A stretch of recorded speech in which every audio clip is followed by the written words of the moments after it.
Hi government, and to whom this may concern, it's us again, the college students. How you doing? I know what you may be thinking. Oh my God, what do they want now? Or I don't care how many times you ask, we're not giving you free tuition. But we're here on a different accord today. Today, we're here to ask if you could possibly maybe consider not letting our student loans so heavily affect our credit score. I know it may seem like a reach, and it's honestly for the greater good. Wait, you'll do it? Oh my God, this is so amazing. Thank you, government. I knew we could always count on you. Don't you wish getting things done by the government or getting your message heard by them was that easy? Well, sadly, it's not.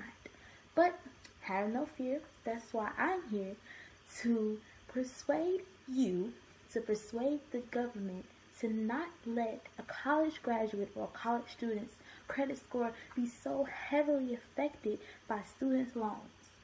Firstly, we're going to discuss what exactly a credit score is.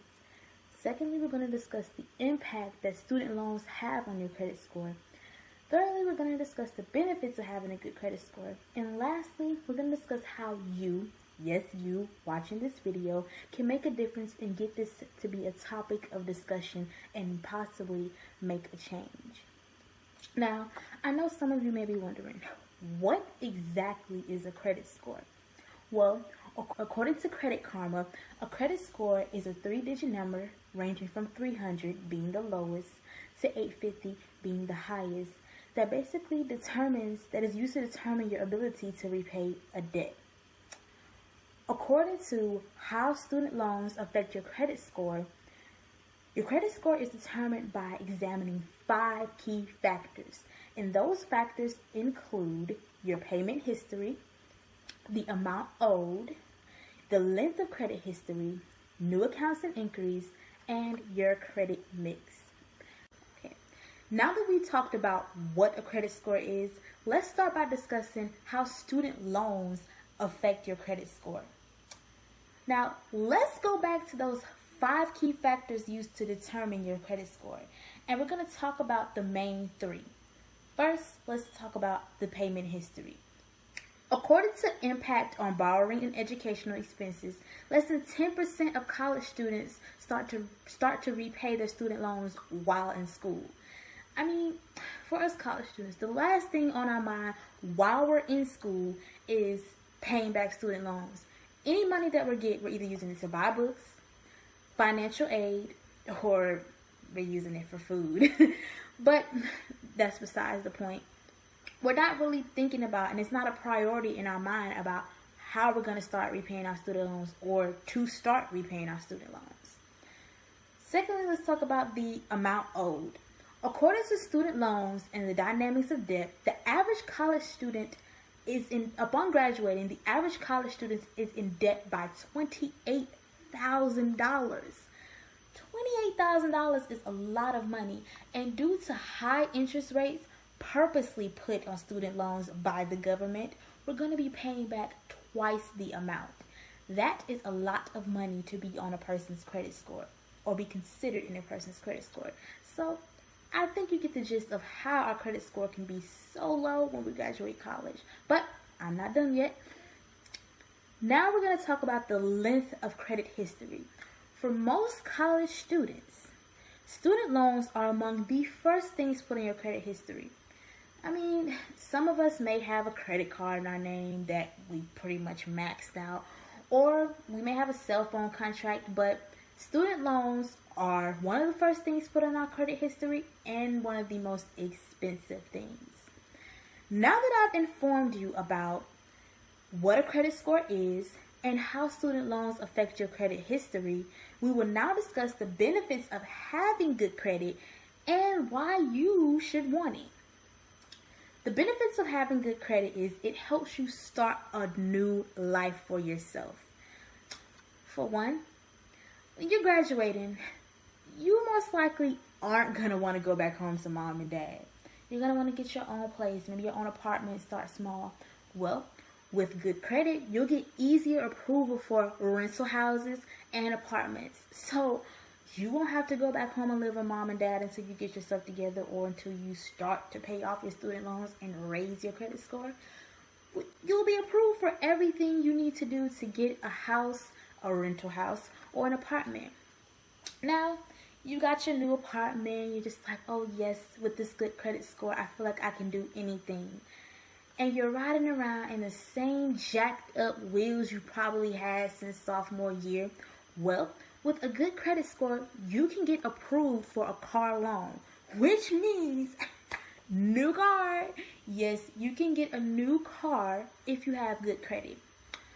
Another thing is, with that new car, you're definitely going to need car insurance.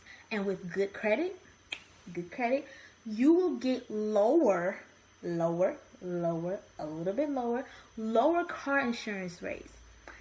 For people our age, 21, however old you are, car insurance is pretty expensive because we're younger and we're more liable to get into accidents. But if you have good credit, your rates start off extremely low, so that if you have a fender bender or get into a tiny accident, your rates, they may increase, but they won't increase that much because they'll start off low in the first place. Now, you got your apartment, you got your car, you got your low car insurance, and you probably had that same cracked up iPhone that you've had since sophomore year that has been through it all with you. Well, no more worries. With a good credit score, you can get approved for a contract on a cell phone with no security deposit. I cannot tell you how many times I walked into the AT&T store and I've asked for a new phone. Like, yes, the new iPhone came out. I need it. I must have it. And the representative looks at me and says, I'm sorry, sweetie, but you're going to have to pay us $250 in security deposit before we can even consider selling you this phone. Crushed, heartbroken. Those are the feelings that I felt. But if you have good credit, you won't have to feel these feelings. Now that we've discussed the benefits of having good credit, I'm going to tell you all why you, yes, you, should contact your local officials or contact whoever you need to contact to make sure that this subject is heard, to make sure our voices are heard. Now, I need you guys to email info@cbna.com and ask them, why are student loans so included in our credit score, and why is our credit score so heavily affected by student loans? Why? That's all we want to know.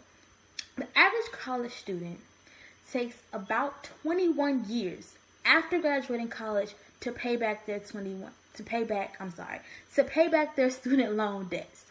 Now imagine spending 21 years of your life living in poor to average living conditions, having a broke down car, having high car insurance rates, having that old busted cell phone, and just you spent 4 to 6 years of your life getting a degree just so you could live in average to higher standards of living, just so you could have a better life for yourself, better life for your children, but all because your credit score is so heavily affected by student loans you got in college 21, 22, 23 years ago, you aren't able to do these things.